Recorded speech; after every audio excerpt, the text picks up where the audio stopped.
So today, now that I've walked around the front yard to see how it's doing, I'm really just doing great. I need to get a mow in, the first mow on the Bluemuda, and I'm really excited about it. So what I'm gonna do is I'm gonna sharpen the blade on the mower, get in a mow job, and then also check out the backyard and see 2 weeks post overseeding how that's doing. So stick around.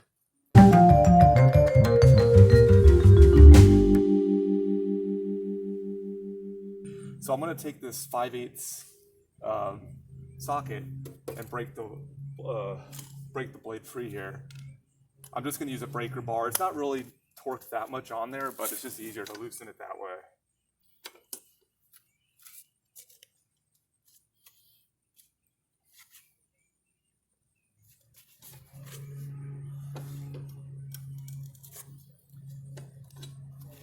Once you break the bolt free, you can use your hand to just unscrew it. You know, a couple twists and it comes right off, and you can break it free. So my blade, as you can see, I recently sharpened it so it doesn't have much wear and tear on it right now, but I want to have it a little sharper than it is right now just to make sure it doesn't risk damaging any of the new grass. So let's go get it sharpened.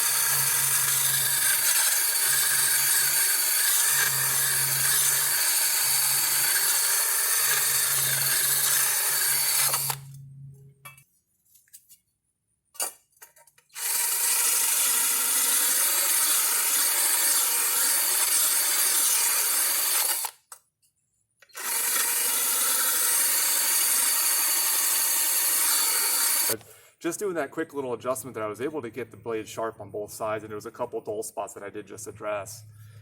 So the key to using this thing is the plastic part goes on the flat side of the blade, and then the actual grinding stone goes on the beveled side.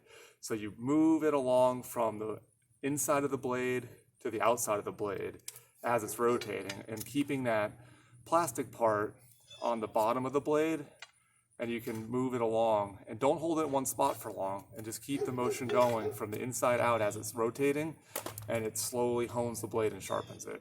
It actually does a really great job. You know, both sides are cleaned up. There's no blunt edges now, so it should do a really good job of cutting this new grass. I'm gonna put it back on the mower, and we're gonna get out there and get this first cut on the lawn.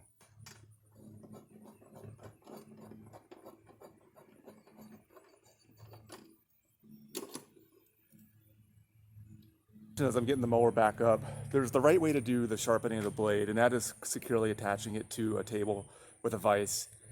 I didn't do it that way. I just wanted to get it done quick, and frankly just being convenient, and frankly just being lazy. So I did wear the heavy-duty leather gloves to ensure my hands were safe, and I did secure it against the cut in the concrete to make sure the blade didn't move. But just word of warning, if you're doing it for the first time, do it the right way.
Is once you do it for the first few weeks, you got to keep it watered. Water, 3-4 times a day. And I really was doing that with my lawn with the Bluemuda renovation pretty consistently up until last week. And I decided with our family to go on vacation short notice. I didn't have time to set up the sprinklers to be automatic, and I forgot to ask a neighbor to do it.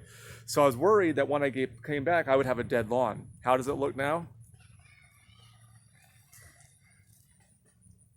I would say it looks pretty good. Now I just finished mowing it, and as you can see behind me, it looks wild. The green color, the thickness of it with the bluegrass coming through the Bermuda now, it's insane. I am so excited about this lawn.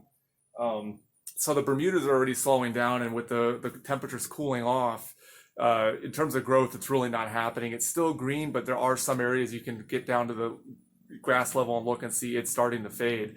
But the bluegrass is starting to come up, and being able to mow it today, I was able to take just a little bit off, just enough now. I think that if I start consistently mowing, it's going to really encourage the grass to start growing and spreading out rather than putting energy into growing up. And with bluegrass being a spreading grass, I really want to encourage it to do so before winter. If I can get this grass to spread and thicken up as much as possible before winter, in springtime it's going to look insane. And I cannot wait to see the difference the lawn is going to have going into next summer with the 2 different grass types in it now. So the mow itself went pretty well. In terms of any damage that was done to the lawn, I don't think there was much. I think a couple little ruts, but overall, I'm really happy with how it turned out.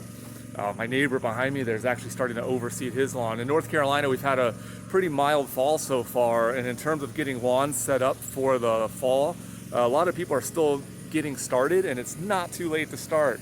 There are areas in my lawn too I may still have to put some extra seed down on, but you know, overall I'm really happy with how it's turned out so far. As you can see behind me on the side, the bluegrass is really coming in and really darkening up. And this side here too, there's a lot less Bermuda. A lot of it's actually fescue. So mixing those two together, it's giving me a completely different look on this side of the lawn than it does on the front. I'm sorry about the background noise. The air conditioner is right here. So let me keep moving to the back, because if you saw my video a couple of weeks ago, the backyard was another project I wanted to do. I didn't want to just leave it alone and get all muddy and messy when the Bermuda went dormant for the winter. So I did a kind of wild experiment in the back, and I put fescue, Kentucky 31, the bluegrass, and some perennial ryegrass down. And that was 2 weeks ago, and I've been watering it consistently, and I stopped watering it for the vacation as well. And you can see behind me here, it's bright emerald green, and that's got to be the young fescue and the ryegrass that's coming through. But with this in the backyard, because most of it isn't Bermuda, it's growing right now. The fescue that was already here is growing a lot. So I went ahead and got the mowing with that today as well. And if you can see, once I come around to this side here, we're getting some pretty good striping action as well. You can start seeing some of the striping coming in. That's only going to get thicker as the lawn matures. But for the first cut, I am so happy with how this is coming out so far with minimal work. I spent 30 bucks on the seed, and then I had half of the bag of starter fertilizer from the front yard that I had, because the front yard's about 2,500 square feet.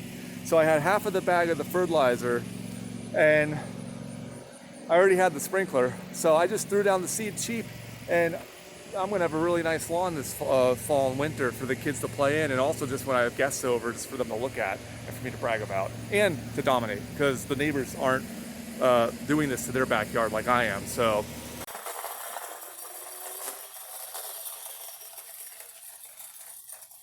now that I've had the chance to get the first mow, and I'm really excited about the opportunity to continue to mow at least 2 or 3 times a week to encourage the grass to spread, as I mentioned in the front, now with the bluegrass in the back too.